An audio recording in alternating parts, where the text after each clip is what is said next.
Well, what a weekend it was for the Iowa Hawkeyes, of course, securing a Black Friday victory against Nebraska and then having to wait to see what would happen on a victorious Saturday afternoon for the Minnesota Golden Gophers as they took care of Wisconsin. And Gavin, everybody had to be a Gopher fan on Saturday afternoon, and Minnesota played well and put the Hawkeyes not only in the title game, but what I think is a great thing too is you've got the West outright versus a co-championship.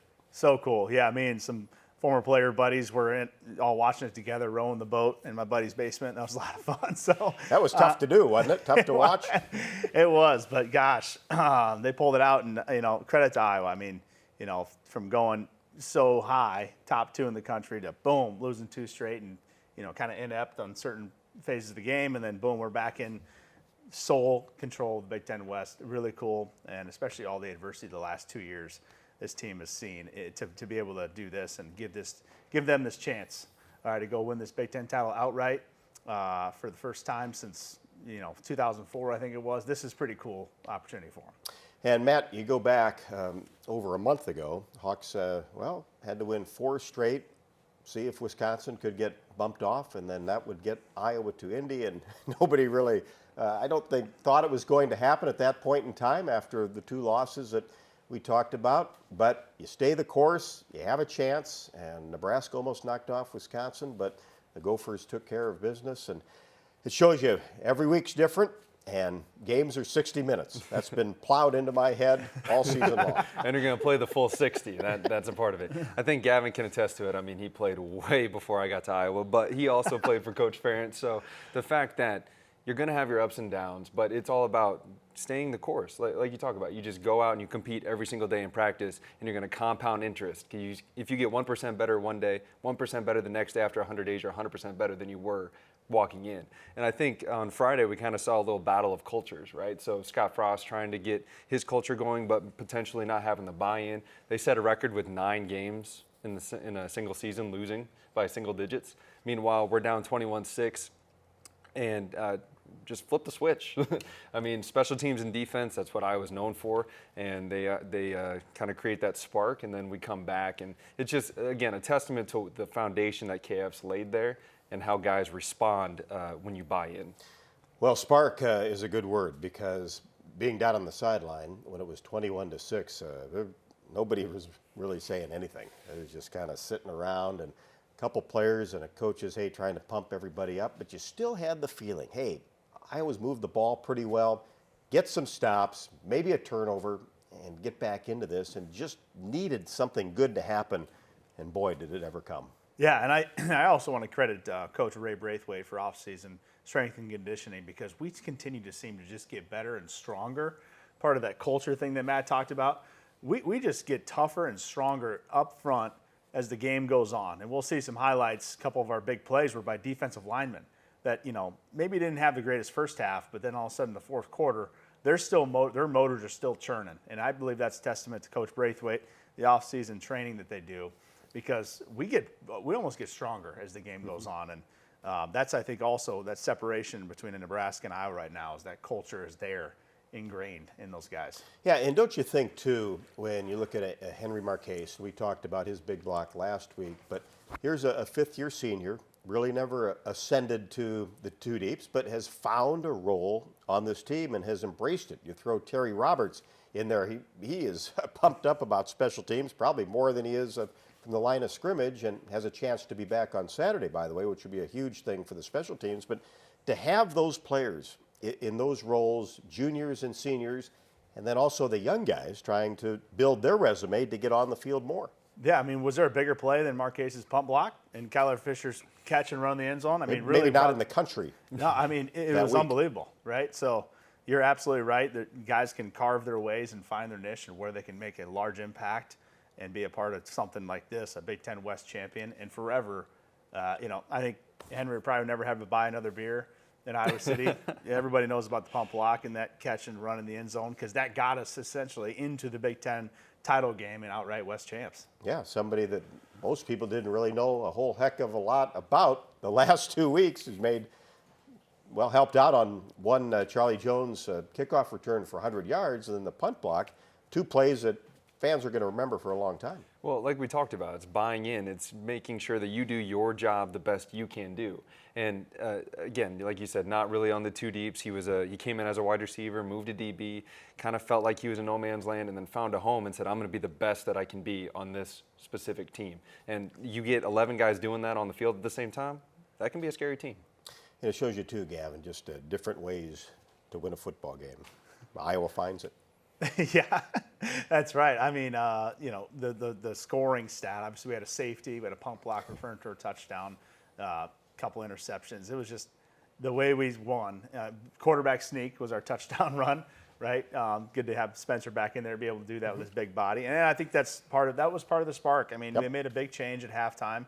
Alex, although I think he's got a bright future, he was struggling a little bit that first half. Could be that flu that happened, but Spence came in and he wasn't lighting the world on fire, but he also threw a couple balls that maybe only he makes. That throw to Charlie Jones, the Laporta throw, that throw to Charlie Jones on that first down on that 3rd and long when he just drilled an NFL type throw in there, and then also knowing when to get us in certain runs, checks into runs, because we ran the ball really effectively in the second half. Well, 2-year starter, and boy, he was really excited after the game to be back on the field, and we'll get the start on Saturday against the Michigan Wolverines. When we come back, we'll take a look at the top 5 plays of the game from Iowa's victory at Nebraska.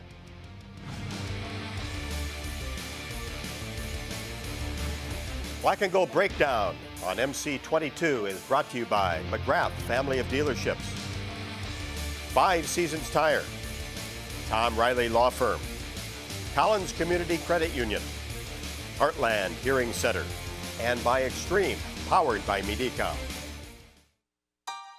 Every second, 127 new devices connect to the internet. You can feel it happening, our digital world expanding with every breath. We're entering a whole new era of connectivity, and Mediacom will be ready to power it with one of the nation's first 10G platforms. We'll be bringing you more speed, more capacity, more security, and the power to do more than you ever dreamed possible. Today, more than ever, you need fast, reliable internet. At Mediacom, we want you to know you can count on us. Our fiber-powered 100% gigabit technology network was built for the future. We have enormous capacity and power, and 99.99% network reliability. So even though these are uncertain times, we're prepared, and you can be certain we'll keep your world connected. Thank you for virtual family dinners and long-distance birthday wishes. Thank you for sweet streaming melodies and spontaneous dance parties. Thank you for keeping classrooms together and learning alive. Thank you to our incredible network of employees who make all these beautiful connections possible.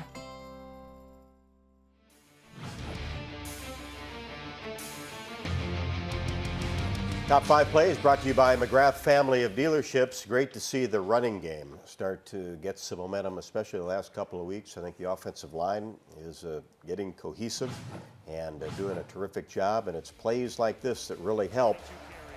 Just under 6 minutes left to go, 4th quarter, little hesitation at the line, and just a huge hole off the left side for Tyler Goodson, who ended up with 156 yards. This was his long gainer of the day. Average 6.8 per carry. But look at Linderbaum clearing the path, that left side. And Tyler Linderbaum, just an unbelievable job. Well, and Tyler Linderbaum is the first one to congratulate him. You want to talk about leader? That's one of those guys. He is the guy. What improvement by our O-line in general, too. And I'll tell you, kind of again, this 4th quarter, end of the game, our defensive line continues to get stronger and stronger and wear those guys up front. And Zach Van Valkenburg with a nice little dip. Being held. Just fighting his tail off. A huge sack at this point in the game, which then sets up this, which obviously a huge play by Jamari Harris. I think some miscommunication on their part. But yeah, wide receiver cut off the route. Obviously Smothers looked loose. Yeah, but when you have that mentality as a quarterback that, hey, I've been getting pressured, a little more apt to try to get rid of the ball quick. and he threw it right to our guy, and we go home victorious with the Heroes Trophy and the Big Ten West title. And once again, to secure the football. You see in the NFL, a lot of times those are dropped, but not on this occasion. Talk about securing the football. It didn't matter what Logan Smothers was going to do on this play. He does try to get rid of it, but as we know, intentional grounding in the end zone results in a safety. But again, you talking about our defensive line getting all over, getting pressure, making him feel uncomfortable, and this was a big turning point here as another 2 points on the board. Very unconventional the way that we got points, but points are points. And Torrey Taylor setting that up with an unbelievable punt. He got snubbed, by the way, on 13, all Big Ten. Marques, we talked about it, huge punt block. So we have a 4th and 8 situation. Coach Ferentz is allergic to actually trying to block a punt with a full-out block like this, where all guys are rushing, if there's 5 or less yards to go. Because if you run into the punter, you got a 5-yard penalty. All right, willing to gamble if it's beyond that, So it was 4th and 8. We go after it. We're all coming after the ball. Marques slips by. And I think Kyler Fisher, walk-on here from Iowa, from LeVar Woods' neck of the woods, pardon the pun, up there in the northwest Iowa, with a beautiful, almost Hank Aaron-esque catch over the shoulder there and runs it in the end zone. What a play. And you look at LeVar Woods, too, and rightfully so, getting a lot of great publicity about how Iowa special teams have performed. And obviously the work is done during the week. He had to see something there that they would have an opportunity if things were done right to get in there. Yeah, and that's just a credit when you have a special teams coordinator. I mean, even when I was there, and you too, unless LeVar was special teams coordinator, I can't remember, but when you were there, but we had coaches that coaches individual positions, and then they handled 2 special teams each. Where when you have a guy that's all they do, all right, just that edge that you can get, those little creases that, hey, when they come up this formation, this is the pump block we want, and then fine-tuning that throughout the week. I just think it adds so much value. Nebraska doesn't have that, for example, and so that edge has been huge for us.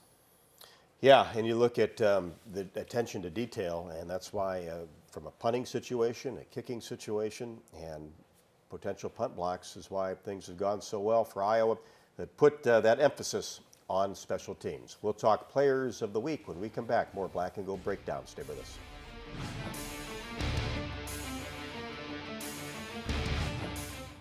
While a lot is changing in our world, at Mediacom, our focus remains the same, making sure you have the fastest, most reliable connection possible. During this critical time, we know your needs are changing. You may be working or learning from home, relying on telemedicine, or finding new ways to keep everyone entertained. If you need more speed, call or go online, and Mediacom will double your speed immediately for as low as $10 more a month for 1 year. Right now, millions of people and billions of devices are connected to the internet. Homes, businesses, hospitals, schools. The security and reliability of these connections are more important than ever. That's why at Mediacom, we've built a network to protect them. A network that sees threats, fixes problems before they occur, and keeps you going with 99.99% network reliability. Every second, 127 new devices connect to the internet. You can feel it happening, our digital world expanding with every breath. We're entering a whole new era of connectivity, and Mediacom will be ready to power it with one of the nation's first 10G platforms. We'll be bringing you more speed, more capacity, more security, and the power to do more than you ever dreamed possible.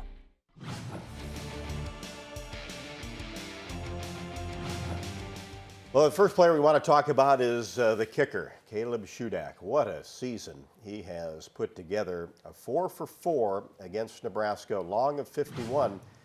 You don't think a whole lot about field goals at the time, but this comeback doesn't happen without Caleb Shudak punching it through there, and he's just been money the entire season. 6-year guy, hung around, could have left, didn't. Another player that embodies Iowa football. Don't you love those stories? That's what Iowa football is all about. A guy like him that continues to work every day, as Matt alluded to, just get better and better every single day. And then when you get your opportunity, you end up having the year that he did. He was also the Big Ten Special Teams Player of the Week last week, and just so much confidence. And I hope he gets a chance at the next level. He's got a leg on him, so it was really cool to see him. And that's the thing too, Matt. He will get a chance at the next level because the way that ball comes off his foot, it has a different sound than a lot of kickers I've heard. At 5'8", 178, I think 170 pounds is his right leg.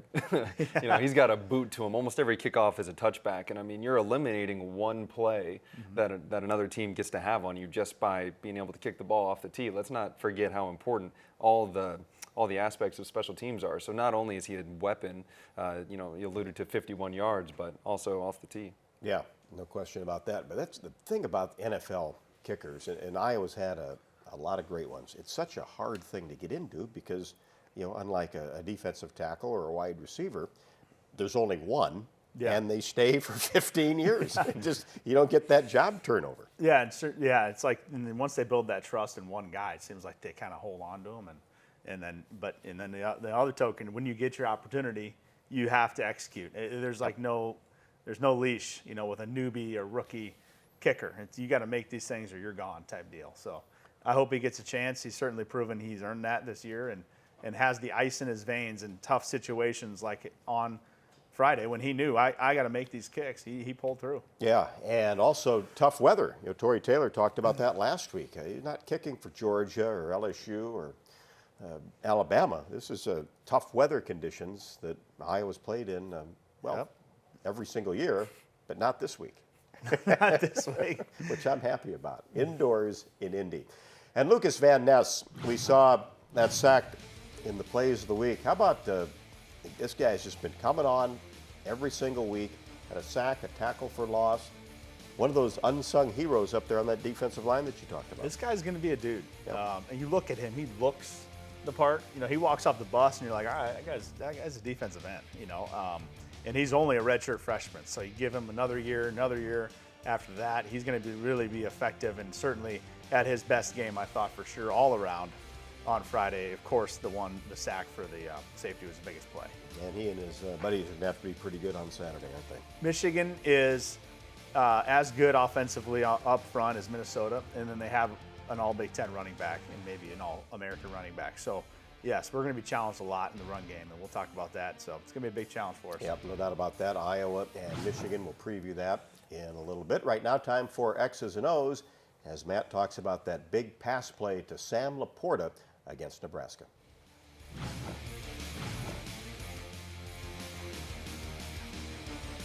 Welcome to this week's version of X's and O's. Today we're going to talk about a pretty monumental play early in the ball game. 3rd and 1, kind of near midfield, first drive, Nebraska goes down, scores a touchdown. How are we going to respond? We come out looking like this. Now 3rd and 1, you can probably argue you know what's going to happen. We're going to run the ball up the middle. And so a lot of people say, Iowa's offense might be a little predictable or whatever, but how do you use that to your advantage then if you're Iowa? We heard the Wisconsin guy talk about how he was talking about plays prior. Well, that's learning what people are saying and taking that and then making a positive out of it. So in this particular situation, they've got 5 guys on the line of scrimmage. Again, they only have 1 yard, 2 linebackers right behind. We bring Arlen Bruce in motion, which we've done this a lot in terms of speed, end arounds and things of that nature, especially with Arlen. He comes across and comes back here, which is, we'd call it like a zig motion, but essentially we want to see what they're doing. So they bump, he stays kind of over on this side, they rotate and they come back. But essentially it gives the look that they're adding another blocker in the box. So again, nothing super crazy here. They just come off, they come off. Pottebaum leads, Padilla comes back, fakes it to Tyler Goodson. Now what makes this play work is how violent your offensive line has to be coming off the ball. All 3 of these guys need to believe that it's a run. So if these guys run hard, get their knee drive going, Coach Brian Ferentz talks about it all the time, get the knee drive, get that foot in the ground, and make these guys believe, because all this guy needs to do is come up, and Laporta kind of messes with him, acts like he misses the block, and then he's right at the sideline for about 33 or something like that. Padilla hits him in a good stride, and this is the only guy that can make the play. I don't know why their safety was back like 40 yards off the ball, but he was their safety valve, and they were lucky he was there.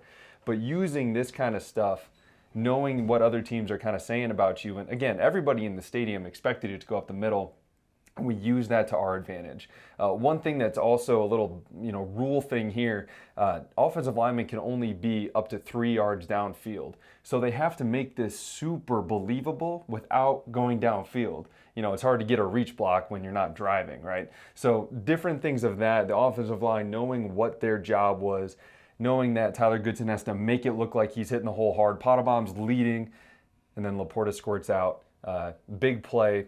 Great job of getting down the field and making something happen, especially on that first drive. And obviously we came back and were able to win the football game. But little stuff like this, that's how we move forward. And that's this week's version of X's and O's. Matt, thanks very much. Great job. And we will talk Iowa and Michigan, the Big Ten championship game from Indianapolis, Iowa for the second time. Last time, of course, 2015. Hope for a better result, but it's never easy. We'll talk the Hawks and the Wolverines. Stay with us.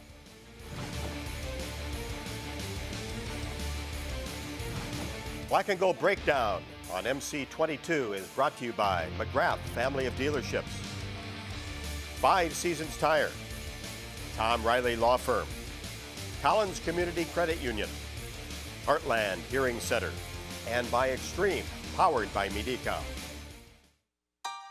Every second, 127 new devices connect to the internet. You can feel it happening. Our digital world expanding with every breath.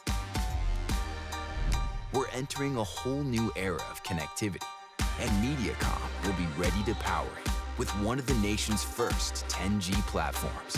We'll be bringing you more speed, more capacity, more security, and the power to do more than you ever dreamed possible. Today, more than ever, you need fast, reliable internet. At Mediacom, we want you to know you can count on us. Our fiber-powered 100% gigabit technology network was built for the future. We have enormous capacity and power and 99.99% network reliability. So even though these are uncertain times, we're prepared. And you can be certain we'll keep your world connected. Thank you for virtual family dinners and long-distance birthday wishes. Thank you for sweet streaming melodies and spontaneous dance parties. Thank you for keeping classrooms together and learning alive. Thank you to our incredible network of employees who make all these beautiful connections possible. Today, more than ever, you need fast, reliable internet. At Mediacom, we want you to know you can count on us. Our fiber-powered 100% gigabit technology network was built for the future. We have enormous capacity and power and 99.99% network reliability. So even though these are uncertain times, we're prepared. And you can be certain we'll keep your world connected.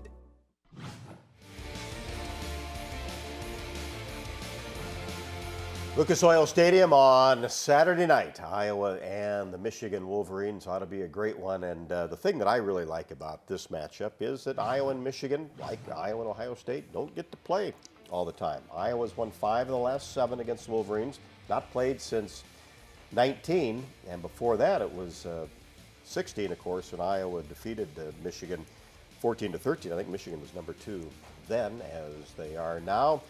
We've talked about it all season, Gavin. This Michigan team seems different than in the past under Jim Harbaugh. They've run the football extremely well, play defense, +6 in the turnover margin. Yeah, it's going to be a great, and what I love about this matchup is it's going to be a great Iowa-style, physical, run the football, play action pass, pro-style type offense they run. I think we match up really well. Obviously, Michigan's good up front. Offensive line's experienced, they're big. They have a great running back. The Haskins guy ran all over Ohio State last week, 5 touchdowns. But it complements our game because we play discipline-style football. Michigan loves to misdirect. They pull their guards a lot. They're athletic. But our linebackers match up against that because we stay disciplined with our eyes. So I love our chances. I know that our defensive backfield is going to have a great game. I think this game's one up front with our defensive line. Can they withstand that push? And like we talked about, continuing to play better in the second half with the conditioning. Michigan's never played a physical as team as we have all year. I believe that. How tough a team that we have on defense. So it's going to be a really fun game to watch. Yeah, and won't give up. Matt, obviously, you've played at Lucas Oil in the championship game. What are your memories, and how different was it to a regular season game, if any? I'll say bittersweet. I mean, obviously, we were really excited to go. Unfortunately, obviously, didn't get the win. But it is different. You know, playing in a dome comes down to hydration, like little things that you normally wouldn't think about, given the fact that it's a lot warmer. You know, we're used to playing, I think, 2 weeks before we played Purdue and there was snow on the ground. Yeah. You know, your hydration level is a lot different, how you eat. But it's an awe-inspiring kind of an experience. You walk into an NFL locker room and you're like, no, like we're here. Like this is what we do. And so it kind of gives you that extra confidence of, you know, we earned this spot. You know, this wasn't given to us. We went out and won 10 ball games. And granted, Minnesota's defense helped us. But winning 10 ball games, getting an opportunity to go to Indy, it's something that I hope they don't take for granted, and that they soak in the moment and then realize you're there for a reason. You're there to go out and play a ball game and do the best you can do, and that's all you can do. Yeah, it'd be great if Iowa could get their first ever Big Ten title since they've gone to the two divisions, but certainly won't be easy. And we'll need plays from Charlie Jones, among others, as Big Ten awards starting to come out this week. We'll talk more about them next week, but what a terrific year, and this is kind of a no-brainer. No question. 605 kick return yards, obviously the big return against Illinois. He's just had a phenomenal breakout year, and I say breakout kind of tongue-in-cheek because he's played well his entire time here, but this year his biggest impact on special teams. And that punt return, and Matt knows well, that's got to be one of the toughest things in football to do, to be able to return that thing and then have the guts to be able to take on a hit and make a run. And he just has that swagger back there that you know you have confidence. Charlie's going to make the right decision.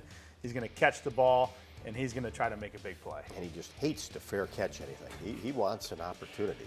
He's a risk taker for sure. Yeah. One thing, too, you got a graphic up there of him catching the pass because of how versatile he is. So although it's just we're recognizing his job as a return specialist, but he's more valuable to this team. And also Riley Moss, another Iowa defensive back that is the Tatum Woodson Defensive Back of the Year. That's half of the awards have worn the black and gold since they started this. You know, 5 out of the 10, as you mentioned, since inception from Iowa have gotten this award. And I'll be honest, I was a little surprised because of the games that he missed. Yeah. But that just tells you the impact that he's had when he's on the field. And they realized the bigger picture, his last year and this year combined, and the impact he had. Obviously, you can see some of his stats there with 4 interceptions, 2 return for touchdowns, and just a lockdown defender this year. So well earned by Riley. Phenomenal. And he is back, and no problems at that cornerback position, and he got the year off right, didn't he? Get those 2 returns, set the stage. That seems like a long time ago. Well, Iowa and Michigan from Lucas Oil Stadium in Indianapolis, the Big Ten title on the line. We'll see what happens and be here next week to talk about it. Take care.